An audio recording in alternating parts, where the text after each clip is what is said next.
오늘 사도행전 13장 13절에서 14절 말씀을 통해서 소명자의 고난과 은혜라는 제목으로 하나님 말씀 증거하도록 하겠습니다. 오늘 읽은 본문이 사실 그렇게 길지는 않습니다. 짧은 두 구절 말씀인데 여기에는 두 가지의 내용이 나오고 있죠. 첫 번째는 이 바울과 바나바를 중심으로 한 이 선교팀이 이제 버가에서 비시디아 안디옥이라고 하는 곳으로 선교 여행을 갔다라고 하는 그 선교 여행에 대한 이 정보가 나오고, 또 하나는 그 과정에서 마가 요한이라고 하죠. 이거는 어떤 뜻이냐면 마가라는 것은 이제 라틴어식 이름입니다. 그러니까 헬라식 이름이 마르코스라고 하기도 하고 그렇죠. 마가 그리고 요한은 이제 히브리식 이름입니다. 그러니까 우리 보통 이제 이중 국적자들 가진 분들 보면은 이제 그 나라의 이제 이름도 있고 우리나라 이름도 있고 이제 이런 것처럼 이제 두 이름을 이제 같이 있는 거죠. 그래서 마가 요한이라고 하는데, 이 마가 요한이 이 선교팀에 있다가 이탈을 해서 예루살렘으로 돌아갔다. 그러니까 이 짧은 구절에 이 두 가지 이야기가 이제 나오는 것입니다. 그래서 이게 보면 어떻게 보면 단순한 내용인 것 같지만, 그냥 쑥 읽을 수 있는 내용인 것 같지만, 성경 전체의 그림 속에서 오늘 본문을 조금 자세히 들여다보게 되면 이 안에 참 많은 우여곡절이 녹아져 있다는 것을 발견하게 됩니다. 이것이 바로 소명자의 고난과 은혜에 관한 것입니다. 이것을 성경 여러 곳을 구절들을 찾아보면서 살펴보는 시간을 갖도록 하겠습니다. 먼저 버가에서 비시디아 안디옥으로 간 선교 일정을 우리가 좀 자세히 들여다볼 필요가 있습니다. 버가라고 하는 지역이 어떤 곳입니까? 지도를 보시면 조금 이제 사도 바울의 이제 선교의 일정 루트를 좀 더 쉽게 볼 수가 있습니다. 이 비시디아 안디옥과 안디옥이 있죠. 그러니까 안디옥과 구분하기 위해서 비시디아 안디옥이라고 붙여진 것입니다. 그래서 안디옥이 동일해니까. 안디옥에서 파송을 받아가지고 구브로로 가지 않았습니까? 지난주 우리 살펴봤죠. 이 구브로 섬으로 갔습니다. 그리고 그 구브로 섬에서 버가로를 갔죠. 근데 이 버가라는 이 위치를 보면은 이 해안 도시라는 것을 알죠. 해안가에 근방에 있는 그 도시입니다. 당시 해양 도시가 그러하였듯이 이 버가에서도 많은 사람들이 오고 가는 그런 국제 도시였습니다. 도시가 발달되어 있었습니다. 그래서 고대 문헌에 따르면은 버가라는 도시에는 이제 아고라라고 불리는 시민 광장, 목욕탕, 그리고 12,000명 이상을 수용할 수 있는 스타디움, 극장 이런 것들이 있었고, 그리고 도시 전체에 화려한 대리석이 깔려 있는 그런 부유한 도시였다고 합니다. 그러니 어떻게 보면은 이 바울과 바나바 이 선교팀의 입장에서 볼 때는 될수록 많은 사람들에게 복음을 전하기 유용했던 도시가 바로 이 버가였을 것입니다. 그런데 그곳을 그냥 지나가게 됩니다. 그리고 비시디아 안디옥으로 갔다라는 말씀이 나오는 거죠.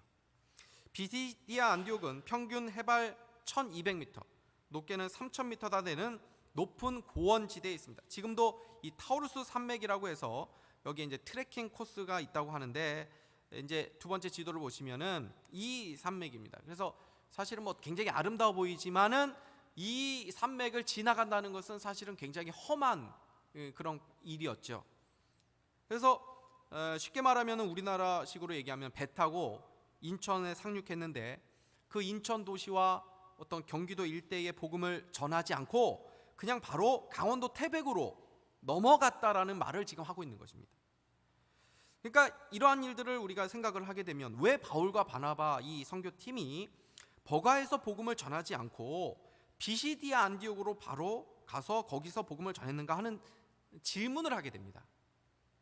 여기서 성경의 여러 구절들을 통해서 그 실마리들을 좀 이제 발견할 수 있게 됩니다. 먼저 갈라디아서 4장 13절에서 14절 말씀을 한번 보겠습니다.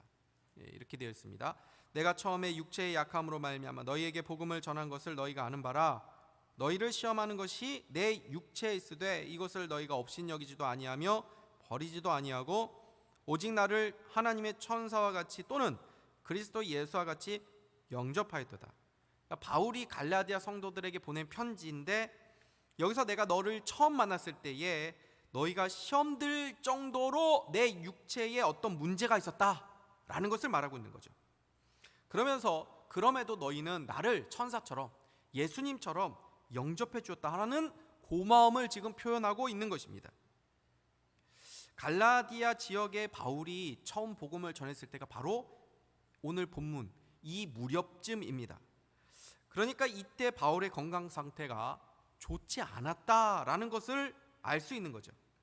그래서 이런 것을 근거로 해서 아마도 이제 해안 도시 특유의 어떤 그런 습한 기후 그리고 어떤 풍토로 인해서 원래는 버가의 복음을 전하기 위해서 갔는데 선교 일정까지도 이제 변경을 해서 사도 바울이 그렇게 넘어간 거 아니냐라고 추정을 합니다. 원래 바울이 건강이 좋지 않았던 사람 아닙니까? 여러 약한 부분이 있었다고 그렇게 추정을 하죠.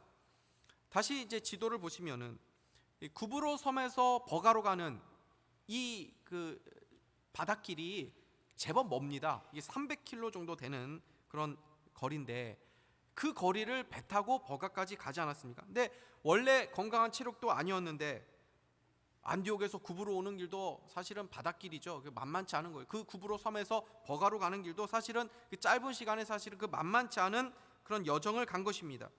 그러면서 아마도 바울이 체력적으로 또 소진이 되고 면역력도 떨어진 게 아닌가. 게다가 그 해안 도시의 습한 기후 풍토로 인해서 급격하게 몸에 어떤 문제가 생긴 것이 아닌가 이렇게 보는 것이죠. 그래서 그 일행들이 빨리 그곳을 벗어나서 습기도 좋고 또 공기도 쾌적한 고온지대인 비시디아 안디옥으로 이동했을 것이다 라고 해석하는 것이 일반적입니다. 여러분 그러면 한번 보십시오. 그때 바울 심정이 어떠했을까요? 바울이 지금 절치부심해가지고 이제 10년이 넘어가지고 하나님을 부르심을 받고 10년이 넘어서 비로소 선교의 첫 발을 선교의 데뷔를 한 것 아닙니까? 그래서 1차 선교 여행을 막 시작하고 있는 상황입니다. 그런데 다른 것도 아니고 자신의 건강 문제에 발목이 잡혀서 그 선교 일정이 계획대로 진행이 안 되고 있는 거죠. 바울이 얼마나 선교에 대한 이 불타는 열정이 있었겠습니까? 근데 몸이 따라주지 않는 것입니다. 자기 혼자 다니는 여행도 아니죠. 일행들이 있습니다. 그러니까 사실 바울 스스로도 얼마나 마음이 힘들었을까 하는 생각을 할 수 있는 거죠. 그러니까 갈라디아서 편지를 보면 자신을 그럼에도 불구하고 예수님처럼 이렇게 받아주었다고 갈라디아 성도들에 대한 고마움을 표현하고 있는 것을 보게 되는 것 아닙니까? 아프고 힘들 때 위로해주고 도와줬던 그 사람들에 대한 고마움을 지나서도 깊이 남는 것입니다. 근데 한번 생각해 보십시오. 하나님께서 자신을 선교사로 부르신 것이 분명한 사실 아닙니까? 성령님에 의해서 보냄을 받았다. 성경이 말씀했습니다. 그러면 하나님께서 이 바울 하나의 건강을 책임져 주시지 못하는 것입니까? 여러분 제가 추정해서 말씀드리는 게 아닙니다. 바울이 쓴 성경들을 보면 바울이 연약한 육체의 한계를 고백한 것이 나옵니다. 얼마나 바울 스스로도 힘들었으면 자신에게 있는 이 육체의 한계가 또 이 육체의 연약함이 하나님의 사명을 감당하는 데 있어서 이 지장을 하고 있는 것 아닌가라고 생각하면서 기도를 3번 했다라고 말씀을 하고 있습니다. 근데 하나님께서 바울의 육체의 약함을 제거해 주지 않으셨습니다. 그리고 바울에게 주신 하나님의 말씀이 무엇입니까? 고린도서 12장 9절에서 10절 말씀입니다. 우리 같이 한번 읽어보도록 하겠습니다. 시작. 나에게 이르시기를 내 은혜가 내게 족하도다.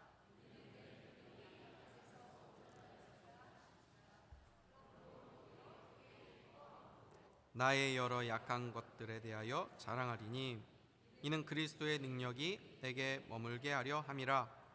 그러므로 내가 그리스도를 위하여 약한 것들과 능욕과 궁핍과 박해와 공고를 기뻐하노니 이는 내가 약한 그때의 강함이라. 아멘.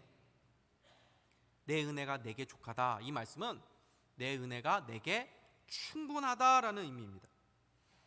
여러분 사역을 할 때, 주일을 할 때 가장 많이 느끼는 것이 무엇입니까?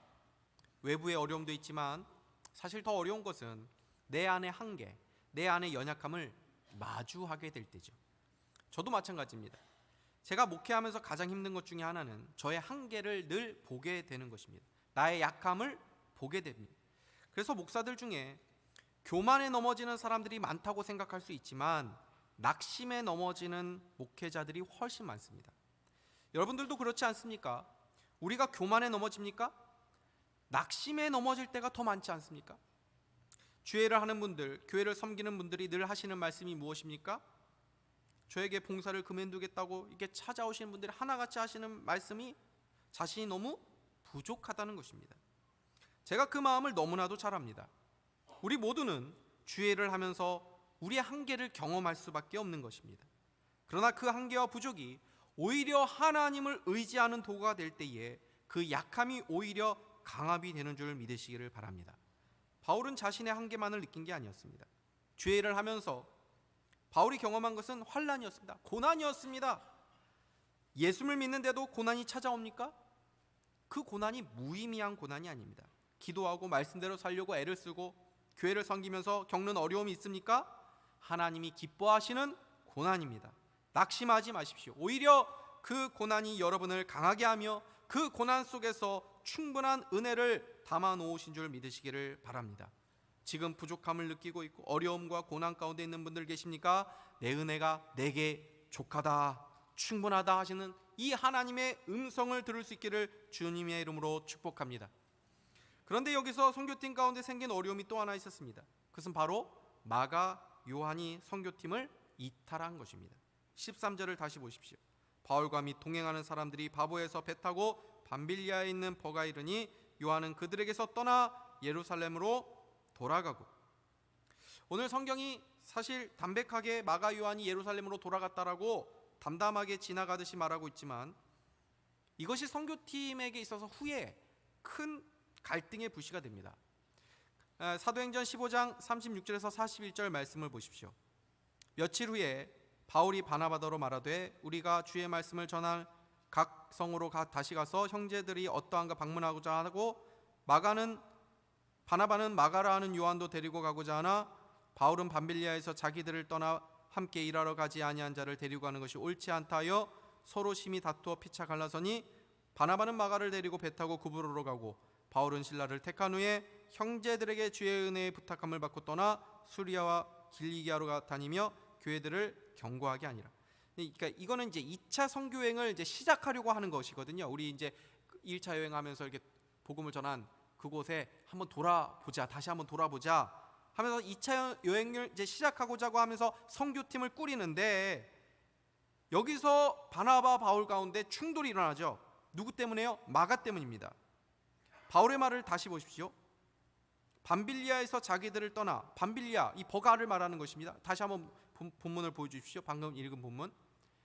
밤빌리아에서 그 집 버거라는 곳인데 거기서 자기들을 떠나 함께 일하러 가지 아니한 자, 누구를 말하는 거죠? 마가를 말하는 것입니다. 밤빌리아에서 예루살렘으로 돌아갔지 않습니까? 그 마가를 데리고 가는 것이 옳지 않다 하여라고 말하죠. 함께 일하러 가지 아니한 자라고 되어 있는데 이 말은 쉽게 말하면 배신자라는 것입니다. 신의를 저버린 자, 믿을 수 없는 사람, 기본도 안 된 사람, 이런 격렬한 표현을 바울이 지금 쓰고 있는 겁니다. 결국 둘이 이 문제로 심히 다투어서 바나바는 마가를 데리고 다시 1차 전도했던 바나바의 고향 구브로로 가서 교회를 돌아보기로 한 것이고 바울은 신라를 데리고 함께 수리아와 길리기아, 이 길리기아는 또 어디죠? 바울의 고향이죠. 길리기아 다소 출신. 이 곳을 또 바울이 그 신라와 함께 교회를 돌아보면서 굳게 하였다라고 말씀하는 것입니다. 여러분에게 한번 질문해 보겠습니다. 둘 중에 누가 잘못한 것입니까? 바나바가 잘못한 것입니까? 바울이 잘못한 것입니까? 제가 잘못된 질문을 한 거죠. 왜냐하면 성경은 누가 잘했고 누가 잘못했다라고 말해주지 않기 때문입니다. 어떤 누구의 편을 들어주고 있지 않습니다. 저는 이것이 바나바의 성향과 바울의 성향을 잘 보여주는 장면이라고 생각합니다. 우리가 잘 알다시피 바나바는 어떤 성향을 가지고 있는 사람입니까? 위로의 아들이라고 하는 별칭을 교회로부터 받은 사람, 그만큼 사람을 많이 불쌍히 여기고 또 사람에 대해서 공감해주고 이해심이 많고 품어주는 그런 성품을 가진 사람이었다는 것을 알 수 있죠. 그래서 바나바가 초대교회가 세워졌을 때에 가난한 자를 위해서 자신의 재산을 팔아서 그 가난한 자를 도운 인물 아닙니까? 교회에서 존경받는 어른이었죠. 예루살렘 교회와 제자들이 아직 회심했지만 아직 받아들이지 못하고 있었을 때에 그 교회 식구로 받아주도록 중간에서 다리 역할을 했던 사람이 바나바 아닙니까? 바나바가 그런 인물입니다. 더욱이 마가라는 인물은 바나바와 더욱 각별한 관계에 있었습니다. 골로새서 4장 10절을 말씀 보십시오. 나와 함께 갇힌 아리스다고와 바나바의 생질 마가와, 이렇게 되어 있죠. 바나바의 생질 마가라고 되어 있습니다. 생질이라고 하는 좀 어려운 단어가 나왔는데 조카를 말합니다. 이제 사실은 조카라고 번역을 해놨지만은 이제 헬라어 성경이나 이제 영어 성경을 보면은 사촌이라고 되어 있습니다. 그래서 이게 사실 그래서 정확하게 알기는 어렵지만 어쨌든 매우 가까운 이 집안 사람이다라는 것은 분명합니다. 그러니까 바나바 입장에서 다른 사람들도 뭐 품어주고 용서해주는 그런 성향을 원래부터 갖고 있는데 더욱이 집안 식구인 마가를 이 품어주려고 하는 것은 그는 당연지사였을 것입니다. 근데 바울은 어떻습니까? 사람보다 사역을 우선했던 그런 사람이었습니다. 여러분, 사람이 우선입니까? 사역이 우선입니까? 정답이 없습니다. 사람이 우선일 때도 있고 사역이 우선일 때도 있습니다. 여러분은 바울과 같은 목회자가 좋습니까? 바나바 같은 목회자가 좋습니까? 많은 분들이 뭐 바나바 같은 사람이 좋습니다라고 말씀을 하실 수 있겠지만, 그러나 바나바 같은 사역자도 필요한 것이고 바울과 같은 사역자도 필요한 것입니다. 하나님은 바나바도 부르셨고 바울도 부르셨습니다. 바나바, 바울 모두의 성향을 다 갖춘 완벽한 목사님이 계시면 좋겠죠. 그런데 그런 사람은 없습니다. 우리 중에도 바나바 같은 사람도 있고 바울과 같은 사람도 있는 것입니다. 그리고 또 하나, 마가오 같은 사람도 있습니다. 마가는 어떤 사람입니까? 중간에서 도망친 사람, 실패한 사람, 패를 끼친 사람. 여러분, 마가는 왜 선교팀에 합류했다가 다시 예루살렘으로 돌아갔을까요? 성경이 정확하게 그 이유를 말해주고 있지 않기 때문에 많은 학자들이 다양한 견해들을 이야기합니다. 어떤 학자는 자기 사촌 또는 삼촌인 바나바를 뒷전으로 하고 바울 중심으로 선교 여행을 이렇게 자꾸 진행되는 것을 보면서 거기에 불만을 품고 돌아갔다라고 말하는 사람이 있습니다. 예를 들어서 오늘 보면 13절만 해도 그 시작이 어떻게 되어 있습니까? 바울과 및 동행하는 사람들이라고 시작하고 있죠. 바울이 언제부터 리더십을 쥐었다고 바울이라고 하는 이름이 가장 먼저 이렇게 등장을 합니까? 원래 바나바가 신앙 연륜에 있어서나 또는 위치를 봐서나 바나바가 리더십을 그동안 사실을 가졌던 사람 아닙니까? 바나바가 뭐 바울과 연결시켜주고, 그래서 바울은 지금 1차 선교 여행 지금 이렇게 하는 것 아닙니까? 바나바는 그 전부터 교회의 어른으로 있었던 사람입니다. 근데 오늘 이 본문 말씀을 보면서 리더십이 이 바울에게로 지금 옮겨지고 있다는 것을 사실 보여주는 것이거든요. 그래서 오늘 본문 다음에 이제 비시디 안디옥에 정착해가지고 복음을 전하게 되는데 누가 설교를 하게 됩니까? 바나바가 설교하는 게 아닙니다. 바울이 설교합니다. 16절의 시작을 보십시오. 바울이 일어나 손짓하며 말하되. 그러니까 이런 것들을 보게 되면 마가가 바울이 자꾸 강하게 주도권을 잡고 가는 것에 대해서 불만을 품은 것 아니냐라고 하는 해석이 있는 것이죠. 또는 향수병에 걸려서 떠났을 것이다 라고 말을 하는 해석이 있습니다.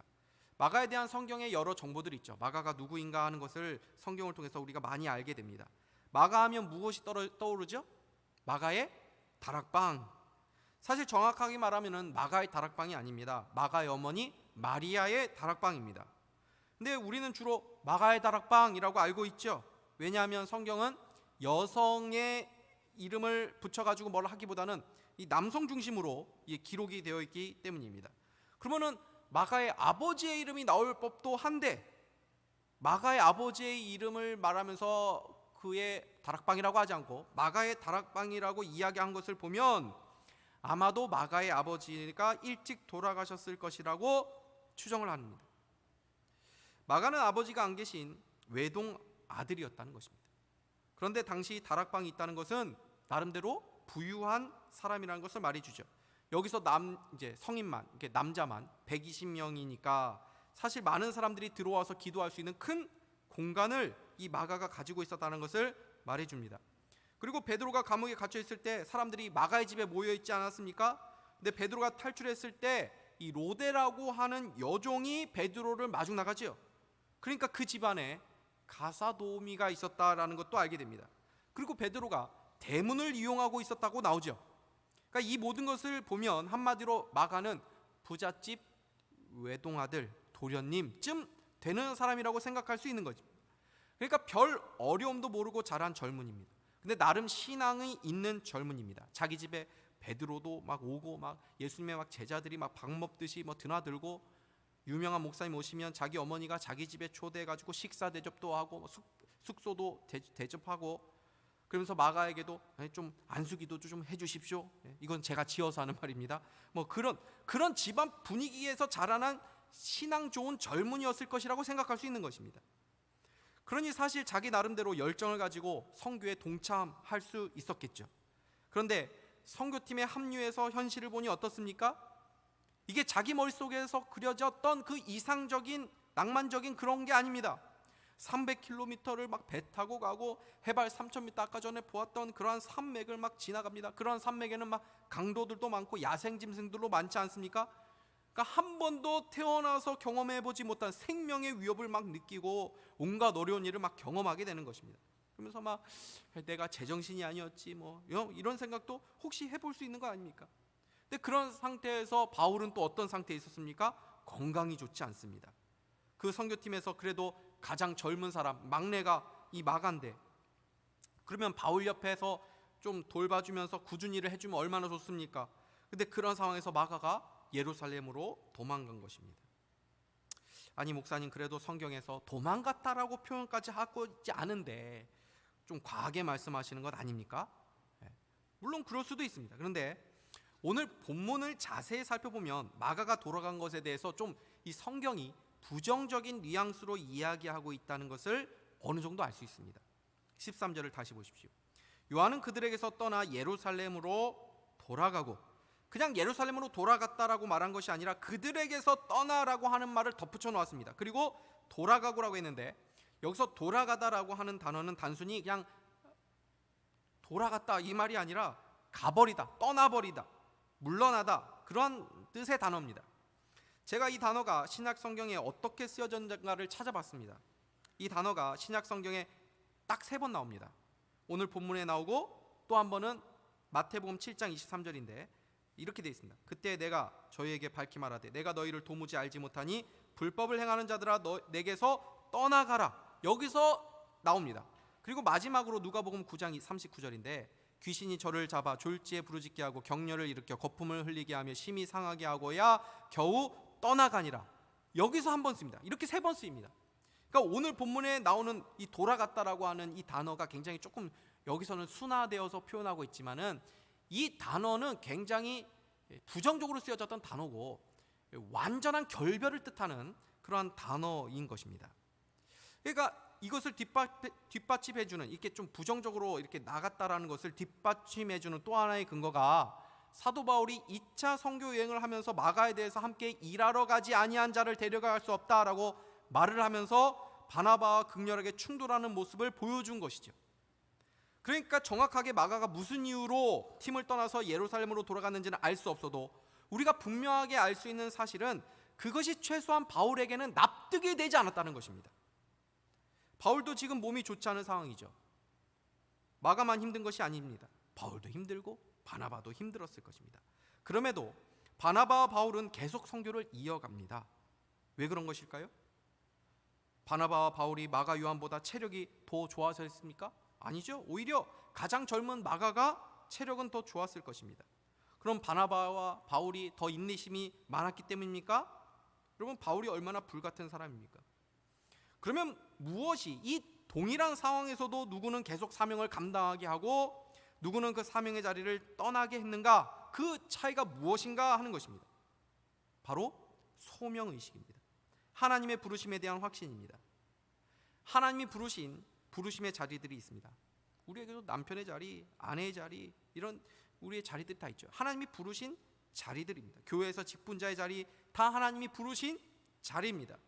여러분, 이 자리들이 쉽습니까?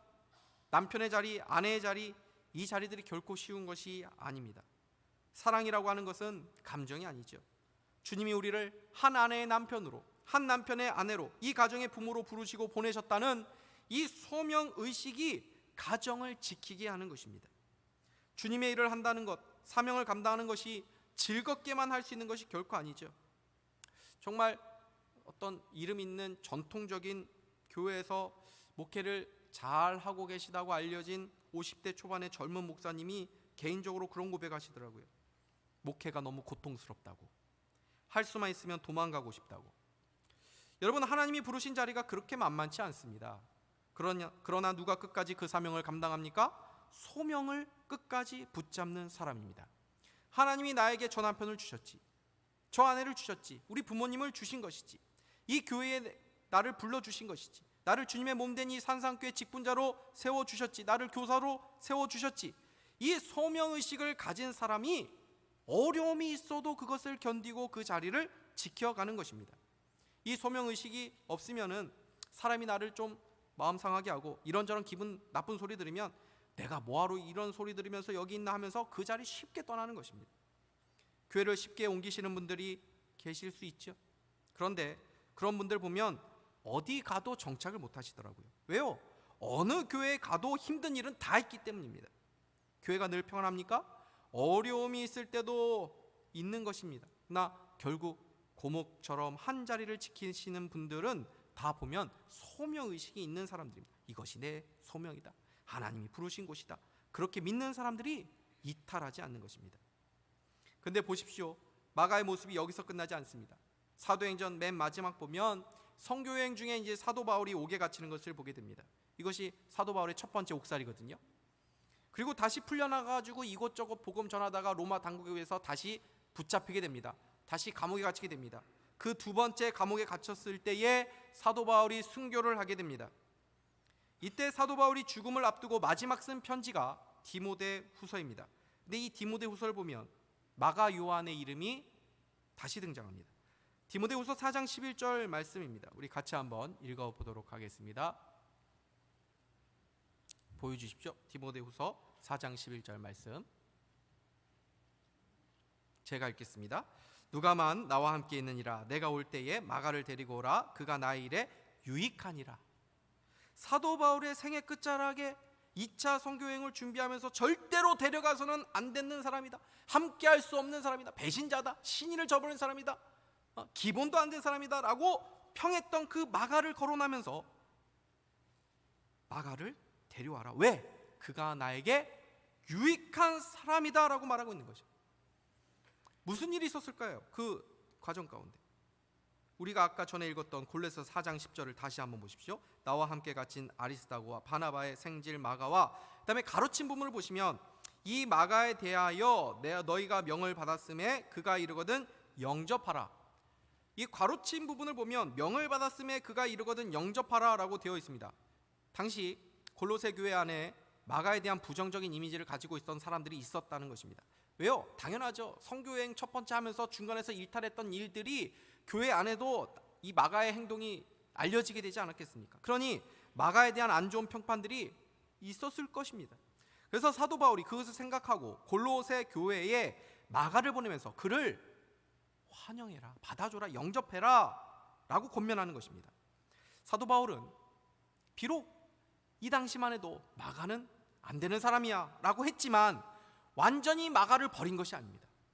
그 나중에 훗날 그 과정 가운데 다시 그 마가를 품어주고 함께 동역하면서 교회의 유익한 자로 그렇게 세워지는 과정을 함께 해 나간 것이죠.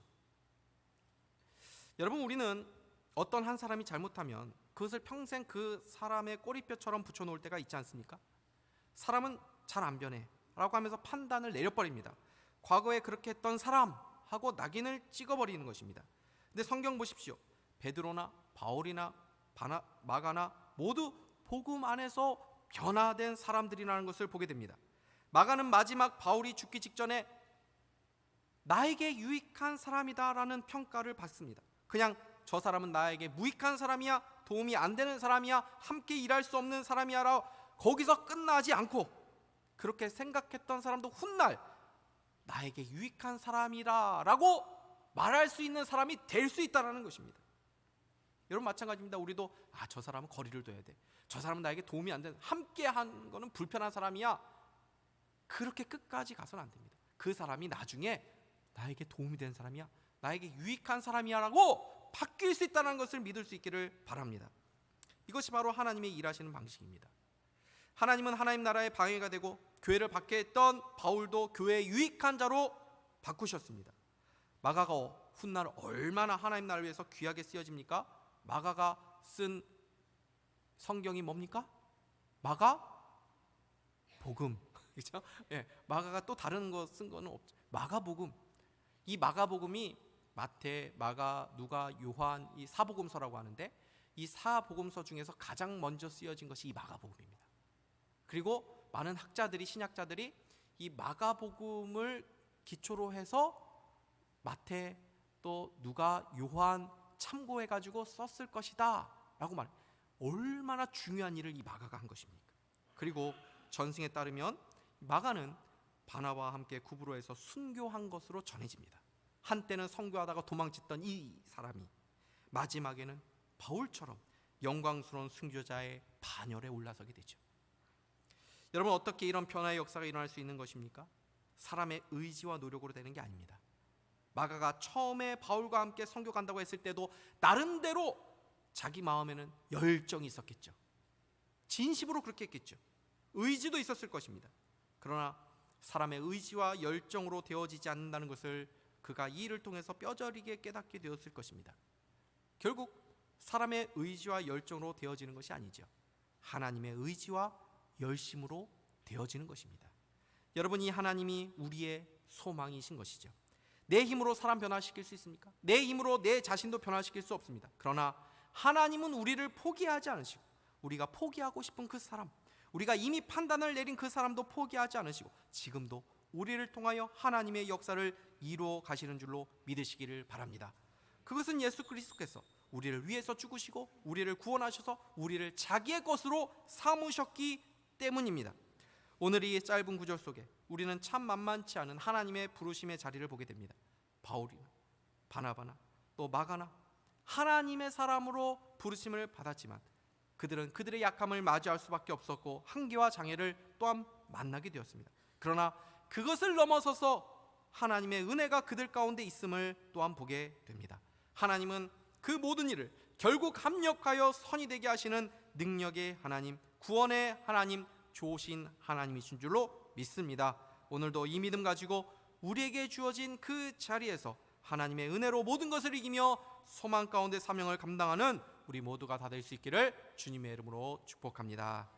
하나님 아버지, 감사합니다. 오늘 말씀을 통해서 다시 한번 우리에게 사명의 자리를 깨닫게 하여 주시고, 하나님 그 가운데 때로는 어려움과 또한 낙심과 또한 고난들이 있을지라도 그것을 넘어서는 하나님의 은혜로 말미암아 결국 하나님의 그 놀라운 의지와 열정으로 하나님의 뜻을 이루어 가시는 그 하나님의 소망을 발견하게 하여 주셨사오니 이 소망 붙잡고 다시 힘내어 우리에 있는 이 사명의 자리에서 소명자로서는 우리 모두가 다 될 수 있도록 인도하여 주시옵소서. 예수 그리스도의 이름으로 기도하옵나이다. 아멘.